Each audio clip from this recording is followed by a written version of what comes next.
ازيكم عاملين ايه؟ يا رب تكونوا بخير وبصحة كويسة وفي احسن حال. ان شاء الله نعمل مع بعض النهاردة طريقة الكشري المصري بطريقة سهلة وجميلة وبطعم حلو جدا. هنجيب حلة فيها مية نسلق فيها مكرونة، وحلة تانية هنغسل العدس ونحطه يتسلق فيها، والحلة الكبيرة بتاعتنا دي هتكون اساس الكشري.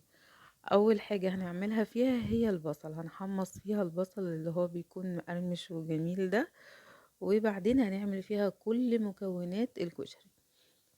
نحمص البصل ازاي؟ اول حاجة بنحط له ملح، وبعدين معلقتين دقيق، ونلفهم كويس في بعض وبعد كده بننزل بيهم على الزيت. لما بنحط الدقيق والملح، ده بيديله تست حلو قوي. بنكون مقطعين البصل رفيع على قد ما نقدر يعني. لما بيكون الزيت عندي هنا بقى كويس، يعني مقدوح شوية ان هو ينفع يتحط فيه البصل، والنار بتكون يعني تقريبا متوسطة او مايلة للعالية شوية، وبنزل على بيها بالبصل واحاول ان هو يعني اغطسه في الزيت وبس، ما اقلبهوش في الاول كتير. بس وهنسيب بقى البصل في الزيت يستوي، واول ما يبقى لونه ذهبي هنبتدي ان احنا نقلبه. الحلة اللي كانت فيها مية تقريبا المية غليت، هروح بقى احط فيها المكرونة الاسباجيتي. ليه بحب الاسباجيتي؟ عشان هي لما في الغرف بقى في الاخر بتدي شكل حلو، يعني كأني برص تورتاية مش طبق كشري. بس كل واحد براحته، لو اي مكرونة تانية برضو كانت مسلوقة بتدي لون ابيض مع الالوان بتاعة الكشري فبيبقى حلو. عندي برضو العدس ابتدى ان هو ياخد، يعني يخش في السوا شوية. طبعا انا بغير المية ديت.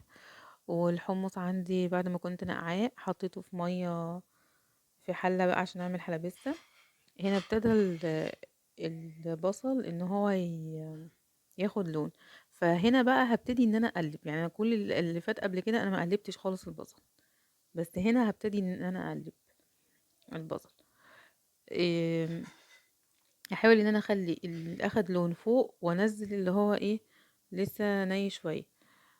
شويه بشويه كده هلاقي ان كله ابتدى ان هو لونه يتوحد كله، واخلي بالي علشان خاطر لو انا استنيت اللي هو الالوان الفواتح دي ان هي تغمق، هلاقي اللي هو متحمص واخد اللون المتكرمل ده هلاقيه اتحرق.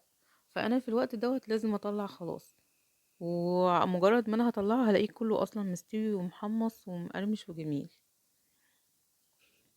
وبسم الله ما شاء الله، يعني بصلاية واحدة او بصلتين ما شاء الله بيطلعوا لنا كمية بصل حلوة يعني. طبعا انا الحلة اللي هي عملت فيها البصل هعمل فيها ايه؟ اساس الكشري كله، يعني هعمل فيها كل الكشري. اللي هو اول حاجة احمر فيها المكرونة، واحمر فيها الشعرية لغاية ما ياخدوا معانا لون ذهبي. وهكون محضرة فصين توم كده او حبة توم حلوين ومعاهم فلفل اخضر. دول بتوع الخلطة، هو احنا هنستخدمهم في 3 حاجات بس. احنا هنا اهو مكان البصل بنحمر هنستخدمها بقى في ايه بقى؟ التوم هنا دقيته في الهون، هستخدمهم في 3 حاجات. ايه هي؟ اول حاجة في الصلصة طبعا، هحمر هنا شوية توم بالفلفل، ده للصلصة، ده كده اساس. وحاجة تانية هستخدم برضو فيها التوم، يعني مش هنزل بالتوم كله فين؟ في الحمص. يبقى التوم والفلفل في الحمص. وهيتبقى معايا معلقة واحدة. المعلقة دي انا هستخدمها في دقة الكشري اللي هي بتكون بره، اللي هي في المحلات بتكون بره، اللي هي بتجيلنا لما في اكياس وفي حاجات لوحدها دي بره. هنا عندي المكرونة بقت لونها ذهبي وجميل. نزلت عليها اول حاجة بالرز بتاعي وقلبت حلو شوية، وبعدين نزلت هجيب العدس اللي هو بجبة اللي هو اخد معايا نص سوا او استوى او كده. وكل واحد على حسب، يعني اللي مثلا بيحب العدس يكون مفلفل خالص ممكن ما يسلقهوش اصلا، يعني مجرد ما يكون منقوع يقوم ينزل بس على الرز. انما انا هنا بعد ما سلقته غسلته ونزلت بيه مع الرز وحاجة الكشري. ليه؟ بحيث ان البقوليات اصلا بتحتاج ان هي يعني تاخد سلقة وبعدين ميتها تتغير، زي اللوبيا والفول كل الحاجات دي. والحاجة التانية ان يعني احنا بنحب الطعم بتاعه يكون مستوي قوي، مستوي زيادة يعني.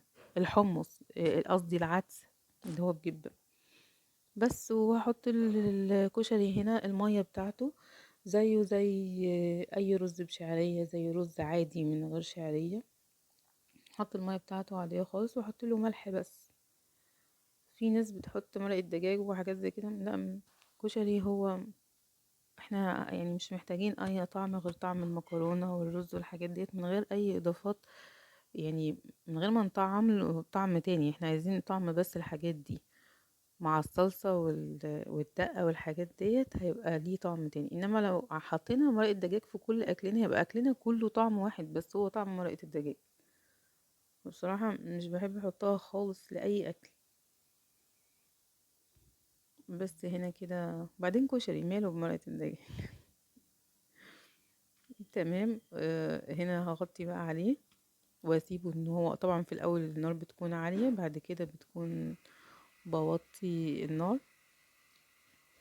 هنا اتشرب معايا، هقلبه تقليبة واوطي بقى النار خالص علشان يستوي حلو، واخلي بالي وابقى شطورة كده عشان ما يتلسعش مني كتير ويترمي حرام.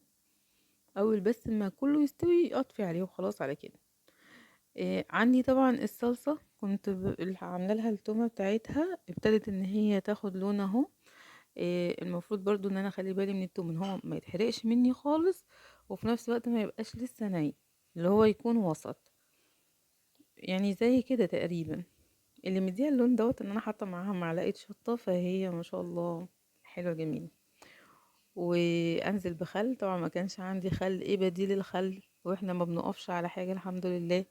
الليمون. الليمون بديل الخل. فعصرت ليمونه و... ونزلت بالصلصه بتاعتي عليها على طول من طماطم معصوره في الخلاط.